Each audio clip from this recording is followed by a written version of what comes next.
सभी को मेरा नमस्कार। मेरा नाम लक्ष्मण बिश्नोई है और मैं इस महाविद्यालय में बीए तृतीय वर्ष का छात्र हूँ।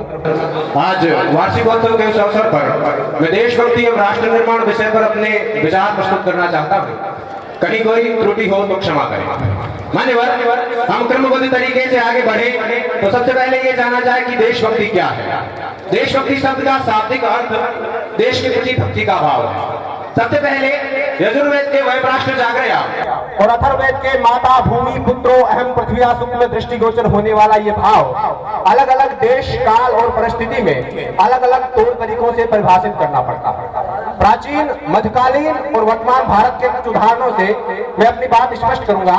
प्राचीन भारत में पाटलिपुत्र का प्रत्येक युवा जब चंद्रगुप्त और चाणक्य के प्रयाण गीत हिमाद्री तुंग श्रृंग से प्रबुद्ध शुद्ध भारती स्वयं प्रभा समुज्ज्वला स्वतंत्रता पुकारती अमृत वीर पुत्र हो दृढ़ प्रतिज्ञ सोच लो प्रशस्त पुण्य पंथ है बढ़े चलो की आवाज सुनकर महापद्म नंद का तख्त गिराने ताज उछालने और विदेशी ताकत से भिड़ने के लिए दृढ़ संकल्प हो जाता था तो वो अपनी देशभक्ति साबित कर रहा होता था, क्योंकि उस दौर में देशभक्ति की कसौटी बनी थी। उसके बाद मुगलिया सल्तनत काल में तत्कालीन हिंदुस्तान के एक छोटे से राज्य मेवाड़ के राजा महाराणा प्रताप अजीमो शान तख्तो ताज के मालिक चिल्ले राही शहंशाहों के शहंशाह बादशाह जलालुद्दीन मोहम्मद अकबर की अधीनता स्वीकार कर देने से मना कर देता था।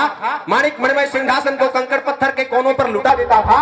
घास की रोटी खाकर मरते दम तक स्वाधीनता की आन की खातिर संघर्ष करता रहता था तो अपनी देशभक्ति साबित कर रहा होता था, क्योंकि उस दौर में देशभक्ति की कसौटी बनी थी। फिर जब हम फिरंगियों के फेर में फंस गए तो रंगदे बसंती टोला की एक आवाज पर टोले के टोले उमड़े आते थे और उनके वंदे मातरम के नारों से खून में आने वाला 5-5 डिग्री का उफान अंग्रेजी शासन की जड़ों में तूफान ला देता था। लोग मर जाते थे, मिट जाते थे, फांसी चढ़ जाते थे तो वो भी अपनी देशभक्ति साबित कर रहे होते थे, क्योंकि उस दौर में देशभक्ति की कसौटी बनी थी।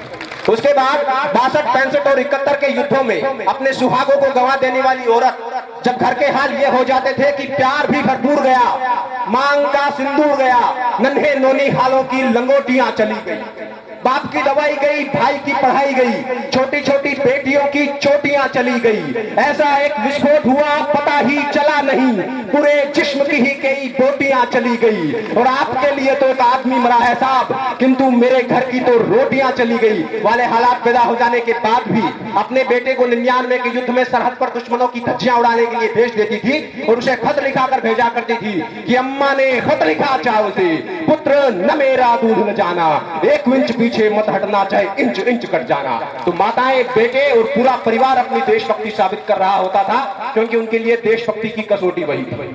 फिर 25 जून 1975 को जब भारतीय लोकतंत्र को 28 वर्ष की भरी जवानी में इमरजेंसी के चाकू से हलाल किया जा रहा था, तभी अंधेरी कोठरी रूपी हिंदुस्तान के रोशनदान लोकनायक जयप्रकाश नारायण की एक आवाज पर संपूर्ण हिंदुस्तान के युवा पीठ पर लाठी खाकर संपूर्ण क्रांति का बिगुल बजा रहे होते थे तो वो भी अपनी देशभक्ति साबित कर रहे होते थे, क्योंकि उनके लिए देशभक्ति की कसौटी वही थी।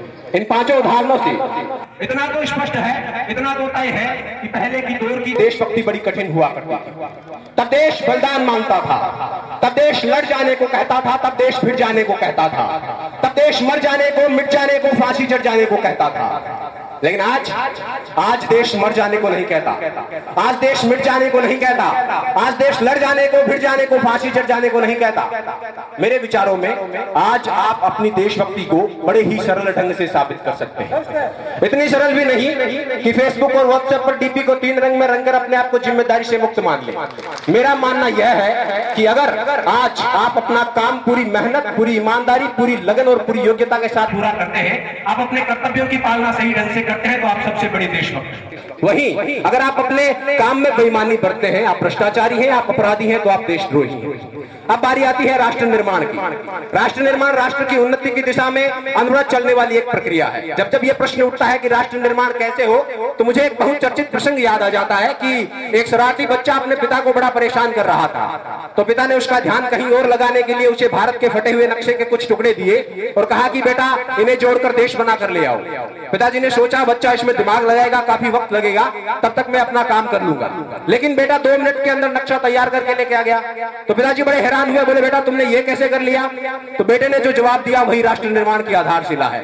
बेटे ने कहा कि पिताजी नक्शे के दूसरी तरफ इंसान बना हुआ था, मैंने इंसान बनाया, हिंदुस्तान अपने आप बन गया। आज इस प्रसंग के भाव को साकार करने की महती आवश्यकता है। प्रत्येक व्यक्ति अपने चरित्र का निर्माण करे, राष्ट्र निर्माण अपने आप हो जाएगा।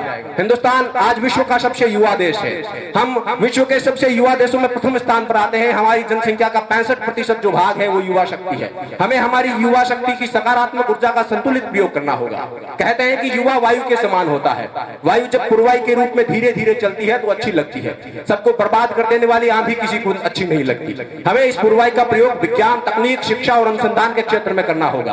अगर हम युवा शक्ति का संतुलित उपयोग करेंगे तो हम विश्व गुरु ही नहीं अपितु विश्व का निर्माण करने वाले विश्वकर्मा के रूप में भी जाने जाएंगे।